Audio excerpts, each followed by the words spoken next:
선지자 요엘은 백성들에게 여호와의 날이 임하기 전에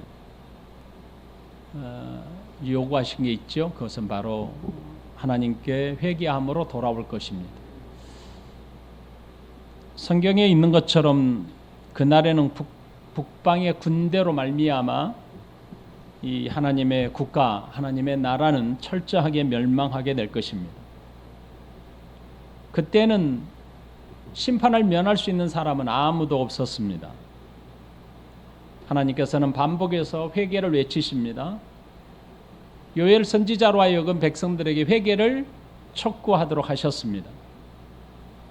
그래서 심판을 면할 수 있는 길을 알려주신 겁니다. 왜 그렇습니까? 하나님은 긍휼과 은혜의 하나님으로서 백성들이 멸망하는 것을 원하지 않기 때문입니다. 그래서 하나님은 시온에서 나팔을 불어 좌절의 장소에서 일어나라. 영적인 잠에 빠져 있는 자의 장소로부터 일어설 것을 요청하십니다. 그리고 희망의 장소, 소망의 장소인 성전이 서 있는 시온 산으로 모이라고 말씀하십니다. 2장 1절에서 북방 군대로 인하여 멸망할 나라들을 바라보며 나팔을 불어 백성들로 경각심을 갖게 했습니다. 15절에서는 백성들로 하여금 회개할 수 있도록 회개를 위한 나팔을 불고 금식일을 정하여 그날을 거룩하라고 명령하셨습니다. 금식일 날에 모여 회개하는 백성들에게 하나님은 약속을 하시죠. 3가지 약속을 주셨습니다. 첫째는 하나님과의 관계가 회복되어 일상의 삶이 정상화될 것이라고 하셨습니다. 백성들에게 부족함이 없이 흡족한 삶을 살게 될 것이라는 약속입니다. 2번째는 이 백성들은 하나님의 기업이요 하나님의 소유된 백성으로 살게 될 것이라고 하십니다. 이보다 더 귀한 복은 없습니다. 3번째는 하나님이 큰 일을 행할 것이라고 하셨습니다. 큰 일을 행하심으로 북방의 군대를 몰아낼 것이다.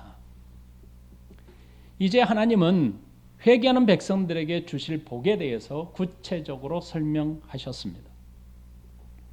그것은 18절에서 20절까지의 약속한 3가지 복을 오늘 우리가 함께 읽었던 본문에서 좀 더 구체적으로 설명하고 있습니다.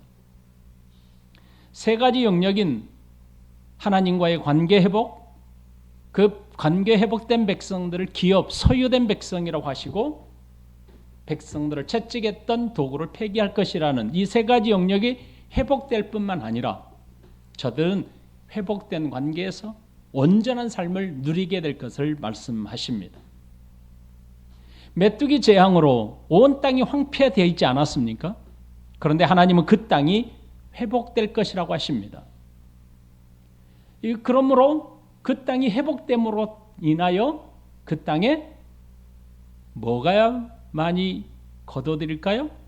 백성들이 먹고 마실 곡식이 풍성하게 될 것이라고 하십니다. 그래서 백성들은 기뻐하라고 하십니다. 예배가 회복되어 하나님과의 교제가 풍성하게 될 것입니다. 그동안 요엘 선지자의 외침은 대단히 암울했습니다. 어둠 그 자체였습니다. 고통과 재앙이었습니다. 전쟁에 대한 예고는 두려움과 무서움 그 자체 아닙니까? 백성들에게는 그 메시지 자체가 공포스러웠을 것입니다. 메뚜기 재앙은 어떻습니까? 백성들의 삶을 통째로 앗아가 버렸습니다. 온 땅이 사막화되고 피폐해졌습니다. 그 결과 백성들은 고통에 몸부림을 쳐야만 했습니다. 하지만 하나님께서 요엘 선지자를 통해서 촉구하신 대로 회개하고 돌아온다면 돌아온 백성들에게는 하나님의 사랑과 은혜가 풍성하게 넘치게 될 것이라고 또 약속하십니다. 21절 말씀을 보십시오. 땅이여 두려워하지 말고 기뻐하며 즐거워할지어다. 여호와께서 큰 일을 행하셨음이로다. 이것은 거의 찬양의 본문입니다.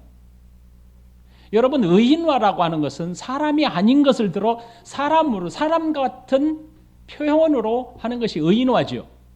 하나님은 먼저 땅을 의인화시켜서 이렇게 찬양하게 하십니다. 땅이 곡식을 낼 수 없고 사막화된 이유가 누구 때문입니까? 땅 때문입니까? 아니잖아요. 백성 때문이잖아요. 하나님의 백성들이 죄로 인하여서 땅이 피폐해진 것 아닙니까? 그러나 이제 하나님의 백성들이 회개함으로 하나님께 돌아왔으니 누가 기뻐해야 합니까? 땅이 기뻐하라는 겁니다. 두려워하지 말고 기뻐하며 즐거워하라고 말씀하십니다. 땅이 두려워하고 기뻐하고 즐거워한다는 이 표현은 의인화해서 말씀하신 겁니다.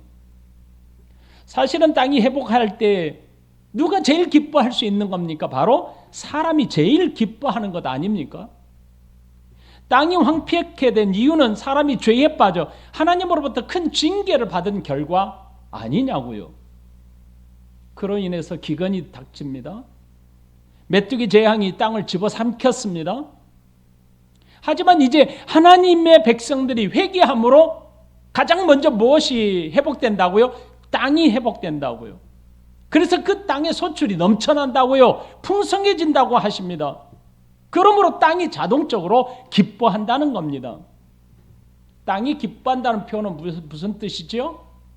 땅에 씨를 심으면 씨가 싹을 내고 자라서 열매가 풍성하게 맺힌다는 뜻입니다. 하나님께 돌아오지 않았던 백성들이 살고 있던 땅은 말 그대로 생명이 끊어진 땅입니다. 사막화되었습니다. 피폐해졌습니다. 하지만 회개하고 돌아올 때 그들이 누리던 땅이 회복되었습니다. 생명이 싹을 내고 열매를 낼 것입니다. 요엘 선지자는 이를 하나님께서 행하시는 큰 일의 결과다, 이렇게 선언하고 있습니다. 이 큰 일이 무엇입니까? 하나님께서 태양과 빛과 구름, 비를 주관하시어서 사시사철 운영하심으로 땅을 회복하게 하신다는 역사입니다.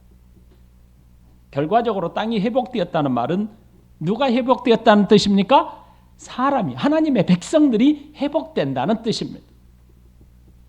하나님의 큰 일은 사람을 구원하심으로 땅이 복을 받게 되었다, 이렇게 말씀하신 겁니다. 오늘도 역시 하나님은 우리에게 큰 일을 행하기를 원하십니다. 21절에서 오늘 나에게 약속하신 하나님이 행하시는 큰 일은 나로 인하여 내가 살고 있는 모든 환경이 복을 누리게 될 것이라는 약속의 말씀입니다. 내가 기뻐해야 내가 사는 모든 환경이 기뻐할 수 있습니다. 내가 하나님 앞에서 회복하는 길이 내가 사는 모든 삶의 내용이 평안해지게 될 것입니다. 그러므로 내가 복을 누리는 비결은 무엇입니까? 하나님께 돌아오는 길입니다. 여러분, 여러분의 삶을 회복하는 일을 위하여 노력하기보다 하나님 앞에 내 자신이 먼저 서기를 노력하십시오.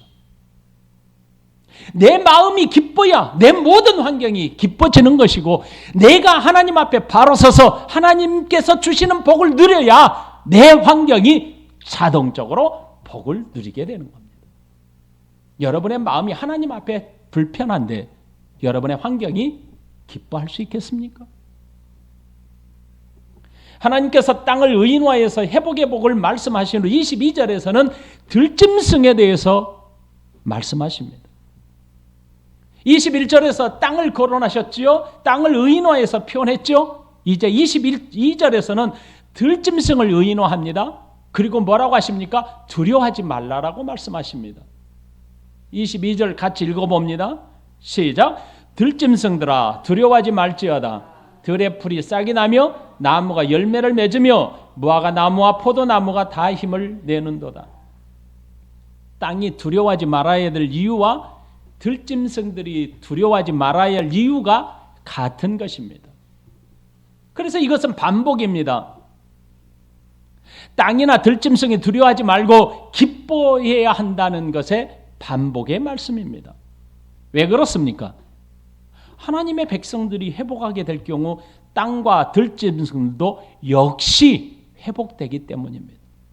여러분 생각해 보십시오. 들의 풀이 싹을 냅니다. 풍성해집니다. 나무의 열매가 주렁주렁 맺을 겁니다. 무화과 나무와 포도나무가 많은 열매를 낼 것입니다. 이 말씀은 메뚜기 때로 말미암아 황폐해졌던 땅이 비옥하게 된다는 뜻 아닙니까?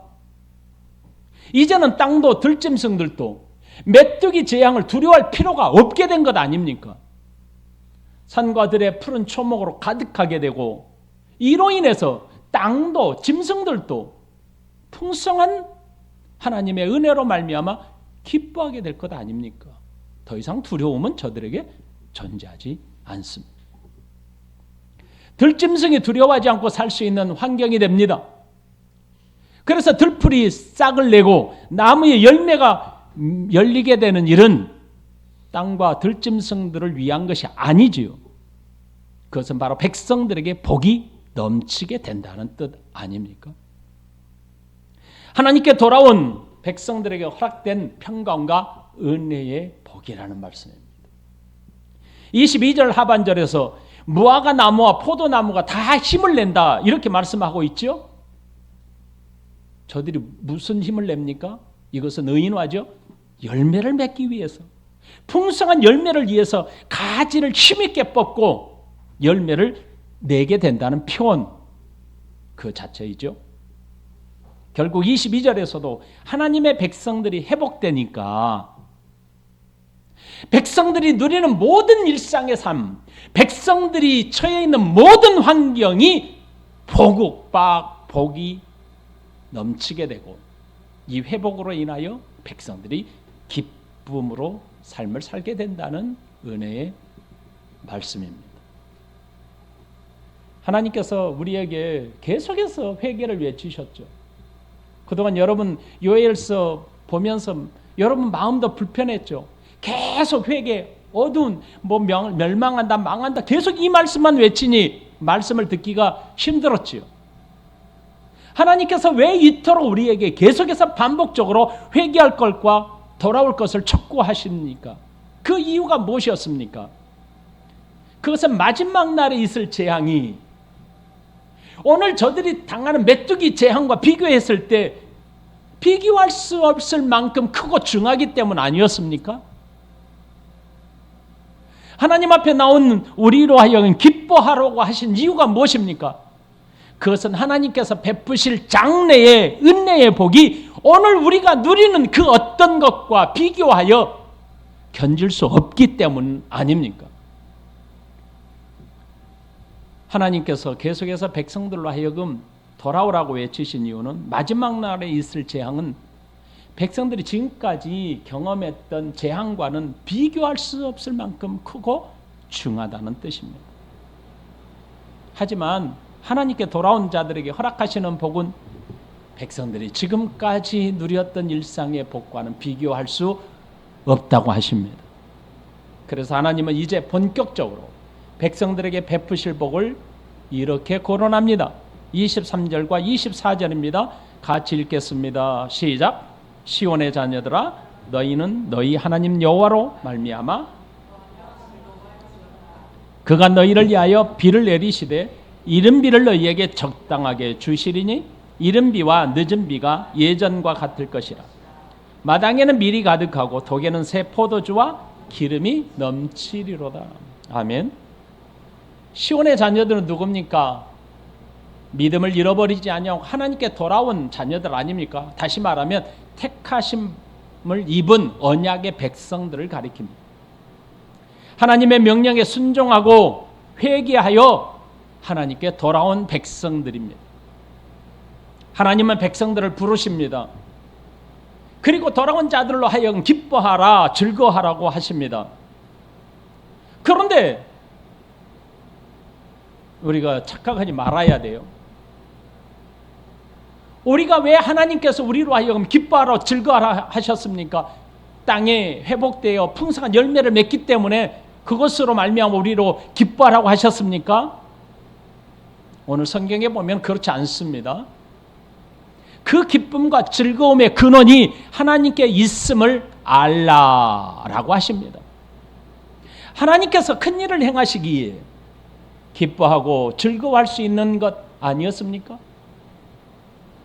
만일 우리에게 영원한 것이 존재하지 않는다면 기쁨도 만족도 사실은 엄밀히 따지면 성립하지 않습니다. 존재할 수 없습니다.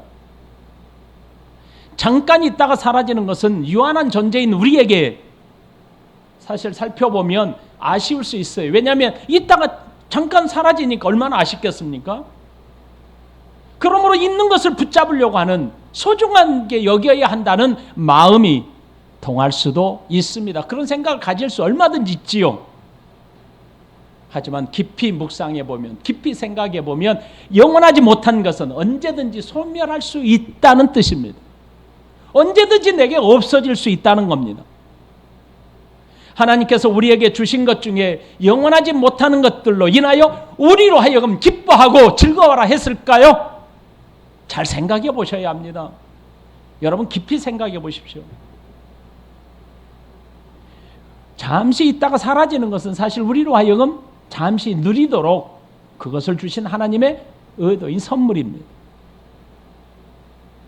그리고 그 영원한 것들을 하나님께서 우리로 하여금 누리게 하셨습니다. 하나님은 시온의 자녀들아 너희는 너희 하나님 여호와로 말미암아 기뻐하며 즐거워하라고 하셨습니다. 일상생활의 회복이 기쁨과 즐거움을 주는 것은 하나님께서 잠시 우리에게 그것을 누리도록 허락된 선물입니다. 그런 의미에서 너희 하나님 여호와로 말미암아라고 말씀하고 있습니다. 우리에게 잠시 누리도록 허락된 것은 땅과 들짐승들이 기뻐하는 이유와 똑같습니다. 잠깐 누리는 동안 우리에게 주어진 것들은 그 순간 감사하며 살아야 합니다. 고린도후서 4장 18절에서 보이는 것은 잠깐이요 보이지 않는 것은 영원하다라고 하셨습니다. 그러므로 우리가 잠시 누리는 선물들은 순간순간 감사해야 합니다. 왜 그렇습니까? 우리가 누리는 모든 것들이 누구로부터? 하나님으로부터, 영원하신 하나님으로부터 주어진 선물이기 때문입니다. 하나님은 그 선물에 대해서 이렇게 말씀하십니다. 너희를 위하여 그랬습니다. 너희를 위하여 비를 내리시되 이른 비를 너희에게 적당하게 주시리니 이른 비와 늦은 비가 예전 같을 것이라. 마당에는 밀이 가득하고 독에는 새 포도주와 기름이 넘치리로다. 잘 깊이 묵상하셔야 합니다. 이른 비와 늦은 비가 예전 같을 것이라 하셨습니다. 예전에는 어땠습니까? 하나님께 돌아오지 않았습니다. 이른 비와 늦은 비가 있었어요. 그러나 예전에 어떻게 했습니까? 하나님을 멀리 떠났어요. 그런데도 있습니다. 늦은 비와 이른 비가 있어요. 이전에는 메뚜기 재앙으로 온 땅이 황폐해져 생명이 사라져버렸습니다. 기근으로 땅에 심은 씨앗까지 썩었습니다. 생명을 잃어버린 땅은 희망이 사라진 채 죽음이 존재하는 곳이 되어버리고 말았습니다. 이제 하나님의 사람들이 사는 세상은 풍성한 은혜로 변하게 될 것입니다. 왜 그렇습니까? 하나님께서 큰 일을 행하시기 때문입니다. 땅에 비를 내리실 것입니다. 이른 비와 늦은 비를 내리실 겁니다. 이른 비는 우기가 시작되는 11월에 내립니다. 이 비는 건기 동안에 딱딱하게 굳어버린 땅을 부드럽게 합니다. 농부들은 이때를 놓치지 않습니다. 바로 씨앗을 파종합니다. 그리고 늦은 비는 3월과 4월에 내립니다. 늦은 비는 추수를 앞둔 알곡들이 더 알차게 풍성하게 열매를 맺게 하는 일을 합니다. 그 결과 마당에는 밀이 가득하게 될 것이고 장독에는 새 포도주와 기름으로 가득하게 될 것입니다. 하나님께서 이른 비와 늦은 비를 적당하게 내려주시어 일상의 삶이 풍성하게 회복되게 하실 것이라고 하십니다. 백성들에게 그동안 비어있던 창고에 밀이 가득하게 될 것이고 마실 것이 없던 독에는 새 포도주와 기름으로 넘치게 될 것이라고 하십니다. 하나님께 돌아오기 전에는 사람이 살기 힘든 땅으로 변해버리고 말았습니다. 하지만 회개한 후에는 풀이든 곡식이든 짐승이든 사람이든 모두가 살기 좋은 풍성한 땅으로 회복된다고 하셨습니다. 이 모든 풍성은 무엇입니까? 바로 너희를 위한 것이다 라고 하십니다. 하나님께서 땅을 비옥하게 만드는 일은 자신의 백성들을 위해서였습니다. 땅이 비옥하게 되면 풀이 풍성하게 될 것이고 열매를 낼 것입니다. 그 결과 짐승들도 기뻐할 것입니다.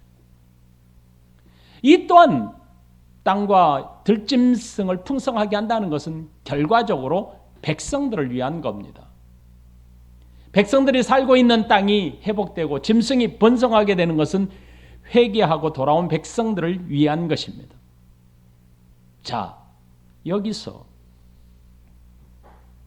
하나의 질문에 여러분 답해 보십시다. 풍성한 열매를 내게 하심과 백성들이 기뻐해야 하는 것이 과연 어떤 연관이 있을까요?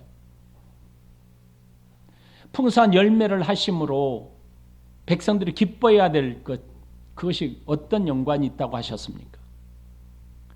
풍성한 열매가 없다면 백성들에게 기쁨이 사라질까요? 여러분 잘 생각해 보세요. 여러분 묵상을 해 보십시오. 과연 백성들에게는 기근이, 백성들에게는 한재가 없을까요? 백성들에게 창고가 비어있게 되고 백성들에게 소출이 없는 날은 없을까요? 어떻게 생각하세요? 오늘 본문의 말씀에 보면 백성들에게 주변의 환경이 다 풍성하게 되고 열매가 풍성하게 소출이 많아지는 것이 하나님이 기뻐하는 일이라면, 하나님이 복을 내리는 거라면, 그것으로 기뻐해야 한다면 백성들에게는 한재가 닥치지 말아야 되고 기근이 없어야 되고 메뚜기 재앙 같은 게 없어야 되잖아요. 그러므로 풍성한 열매와 하나님이 기뻐하는 그 기쁨의 연관이 과연 있을까요? 어떻게 생각하십니까? 열매가 없다면 기쁨도 사라질까요? 정신 차리십시오. 아니에요. 만족함은 백성들에게는 얼마든지 가능합니다. 성경 다른 본문에서는 풍성한 열매가 없어도 하나님의 백성들은 기뻐한다고 했습니다. 하박국 선지자의 외침과 같이 얼마든지 기뻐할 수 있습니다. 하박국 3장 17절과 18절 말씀입니다. 비록 무화과 나무가 무성하지 못하며 포도나무에 열매가 없으며 감람나무에 소출이 없으며 밭에 먹을 것이 없으며 우리의 양이 없으며 외양간에 소가 없을지라도 나는 여호와로 말미암아 즐거워하며 나의 구원의 하나님으로 말미암아 기뻐하리로다. 오늘 본문과는 어떤 관련이 있습니까, 여러분? 그러므로 오늘 하나님이 일상 회복이 되고 풍성한 열매를 거둔다라고 하는 이 말씀은 특별한 연관이 있다는 뜻입니다. 하나님께서 땅을 회복하여 풍성한 곡식을 내고 짐승도 번성하게 되는 물질적인 것으로 인하여 기뻐하라는 의미가 아니라는 뜻입니다, 여러분. 잠깐 누리는 땅에서의 삶이 회복되었다는 그 이유로 하나님께서 우리에게 기뻐하라고 하셨을까요? 하나님은 사람에게 세상을 살아가는 동안 우리로 하여금 영원을 사모하게 하셨습니다. 하나님께서 주신 순간순간 누리는 선물은 그것으로 인하여 이 땅에서 만족하며 살지 않도록 하셨습니다. 그것으로 인하여 무엇을 바라보게 하셨냐면 우리로 영원을 사모하며 바라보게 하신 겁니다. 우리가 사는 동안 누리는 모든 유한한 것들을 통해서 하나님과의 관계, 영원한 것을 사모하게 하셨습니다. 전도서 3장 11절 하나님이 모든 것을 지으시되 때를 따라 아름답게 하셨고 또 사람들에게 영원을 사모하는 마음을 주셨느니라. 그러나 하나님이 하시는 일의 시종을 사람으로 측량할 수 없게 하셨도다.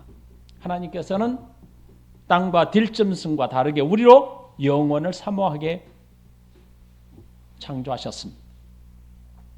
사람이 사는 일상이 회복되고 땅은 풍성한 열매를 내며 가축과 짐승이 번성하는 것은 분명 사람에게 복이 되는 일입니다. 그 복은 잠깐 누리며 살도록 허락된 하나님의 선물이라는 것을 잊지 마십시다. 하나님은 그 복을 통해서 진정한 은혜의 복을 누리게 하셨습니다. 그 복은 바로 영원을 사모하도록 하신 겁니다.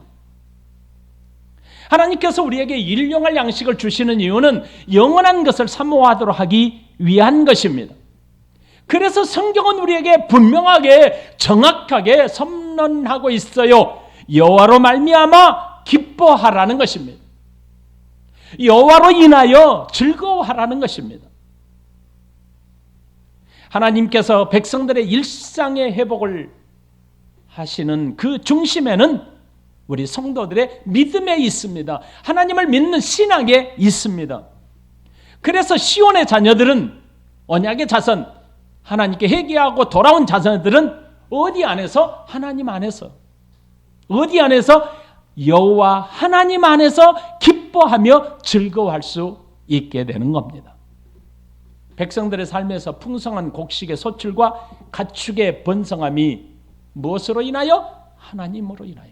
하나님 안에서 기뻐할 수 있는 사람이 진정한 복을 누리는 사람입니다. 그러므로 땅이 회복하고 곡식이 풍성하며 짐승이 번성하는 것은 하나님으로 향한 우리의 열정을 깨우치는 도구와 같습니다. 믿으십니까? 여러분의 직장이 하나님을 신앙하게 하는 도구라는 걸 믿으십니까?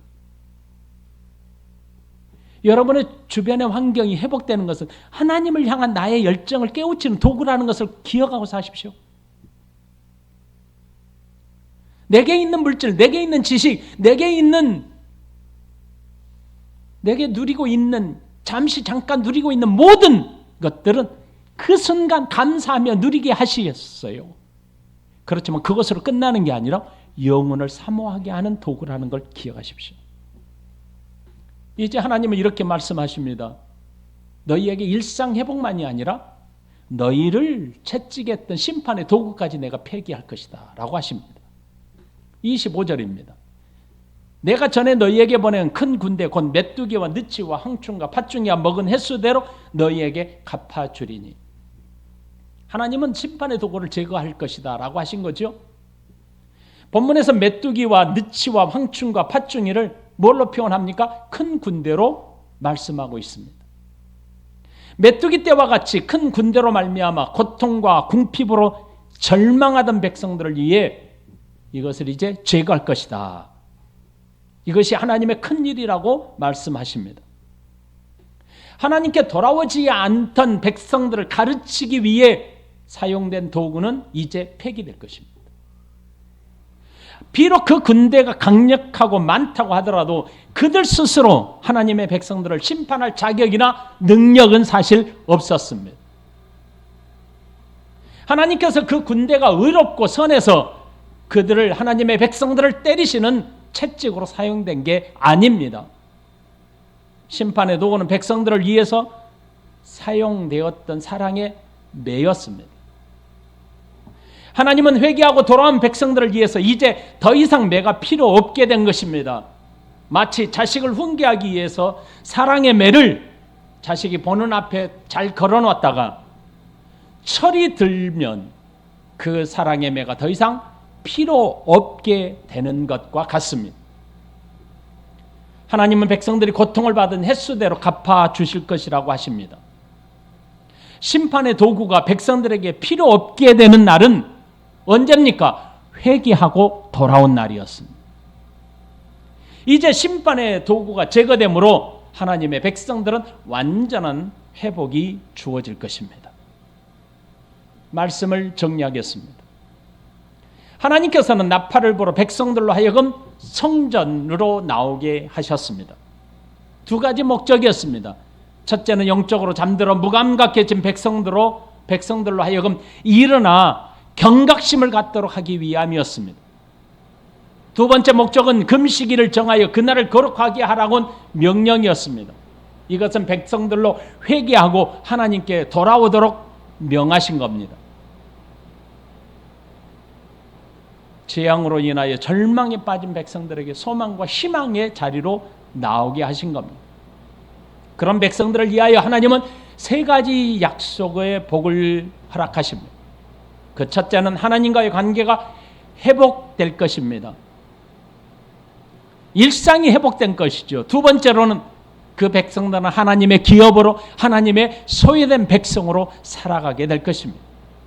세 번째로는 하나님께서 백성들을 위하여 큰 일을 행하실 것입니다. 하나님께서 행하실 큰 일로 인해서 땅과 짐승만이 아니라 사람에게 하나님은 기뻐하고 즐거워라, 두려워하지 말라라고 하십니다. 하나님의 큰 일은 바로 회복이었습니다. 백성들만 아니라 땅과 들짐승까지도 회복되어 풍성한 삶을 보장받게 됩니다. 이로 인해 첫째는 땅으로 하여금 두려워하지 말고 기뻐하라 하셨고, 기뻐하는 이유는 황폐되었던 땅이 회복되고 열매를 맺어 풍성한 삶을 살게 될 것이라고 했던 이유입니다. 둘째는 짐승까지도 두려워하지 말라라고 하십니다. 온 땅의 초목이 풍성하게 자라게 될 것이고, 그렇게 되면 짐승들에게는 이보다 더한 축복은 없지요. 세 번째로는 백성들에게까지도 기뻐하라고 하고 즐거워라고 했습니다. 이 모든 것은 하나님으로 인하여 하나님 안에서 되어진 것이기 때문이라고 하십니다. 하나님은 돌아온 백성들을 위해서 땅에 비를 내리실 겁니다. 짐승들은 풍성한 풀로 인해 배부르게 될 것입니다.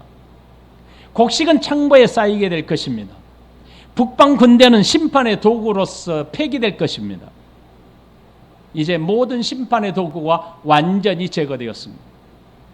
이제는 이른 비와 늦은 비로 일상의 회복이 아니라 그보다 더한 풍성을 경험하게 하실 겁니다. 이 모든 복은 하나님께 회개함으로 돌아온 백성들에게 누리게 하시는 하나님의 영원한 은혜의 복이었습니다. 하나님의 선물이었습니다. 이제 일상의 회복은 유한한 것이었습니다. 올해 거두는 곡식은 내년에도 먹는 것이 아니라 올해가 지나면 내년에는 새로운 곡식으로 먹어야 합니다. 그래서 올해 풍성한 열매를 거두는 것은 분명 유한한 것입니다. 영원하게 기쁨을 누릴 수 없습니다. 그럼에도 불구하고 하나님은 우리에게 기뻐하고 즐거워하라 하신 이유가 무엇입니까? 그것을 통해서 하나님을 바라보게 하시기 때문입니다. 그러므로 여러분에게 일상생활에 누리는 것들은 잠깐 하나님이 감사함으로 누리도록 허락된 선물임을 반드시 기억하셔야 합니다. 그 선물은 그걸로 그치는 게 아닙니다. 영혼을 사모하게 하는 도구였습니다. 오늘 나의 삶이 팍팍하게 느껴집니까? 내 영혼이 몸이 건조하다고 느껴집니까? 삭막하다고 느껴집니까? 그렇게 생각될 때 내가 살고 있는 주변과 환경을 탓하지 마십시오. 무엇 때문에 내가 이렇게 되었다라고 말하지 마십시오. 그것은 변명에 불과합니다. 오늘 말씀에 입각해서 보면 내 주변의 환경에는 문제가 없습니다. 전부 내가 하나님께 돌아오지 않기 때문입니다. 내가 하나님 앞에 마음을 정하지 못하고 있기 때문입니다. 불평하기보다는 하나님께 나아가시기를 바랍니다. 우리에게 주신 모든 것은 영혼을 사모하게 하는 예표로 하나님이 주신 것입니다. 일상의 모든 것을 누리며 사는 순간순간 유한한 것이기 때문에 우리는 그 누리는 순간순간을 무엇으로 하나님께 드려야 합니까? 감사로 하나님께 드려야 합니다. 하나님은 나의 고통을 예면하지 않고 반드시 갚아주시는 분이십니다. 그러니 혹시라도 오늘 나의 삶이 고단하고 고통스러워서 연단이라고 생각되거든 하나님께서는 나를 만들어가는 과정이라고 생각하시고 하나님을 섬기십시오. 나의 삶의 기쁨과 즐거움의 근원은 오늘 본문의 말씀 그대로 하나님이십니다. 하나님으로 인하여 하나님 안에서라는 뜻입니다. 내가 하나님께 돌아가는 날, 내가 하나님 앞에 바로 서는 날, 땅도 들짐승도 기뻐합니다. 이 말은 내가 하나님 앞에 바로 서는 그 날이 나의 삶의 환경이 변화된다는 뜻입니다. 내 환경을 변화시키고 하나님 앞에 바로 서기는 것을 뒤집지 마십시오. 환경을 변화시켜야만 내가 하나님 앞에 바로 선다라고 착각하지 마십시오. 내가 바로 서야 땅이 풍성해지고 들짐승도 기뻐합니다. 이것은 바로 내가 하나님 앞에 바로 서야 내가 누리는 모든 환경이 순간순간 감사하며 하나님 앞에 받은 선물인 것으로 드리게 됩니다. 나의 모든 삶의 환경이 나 자신으로 인하여 변화될 것입니다. 나로 인하여 풍성하게 될 것입니다. 26년도 소망을 가집시다. 26년도 절망에서 희망으로 나아가는 자리로 하나님이 여러분을 부르셨습니다. 하나님 앞에 여러분 모두 다 결단하십시오. 내가 바로 서야 내 환경이 변화된다. 내 주변의 사람들과 회복하기를 원하신다면 내가 하나님 앞에 바로 서야 합니다. 다른 방법이 없습니다. 여러분의 물질의 복을 원하십니까? 하나님과 내가 바로 서야 합니다. 물질이 풍성한 뒤에 하나님을 섬기려고 하지 마시고 먼저 지금 하나님 앞에 바로 서십시오. 여호와로 인하여 하나님 안에서 가능한 일입니다. 할렐루야. 기도하십시다.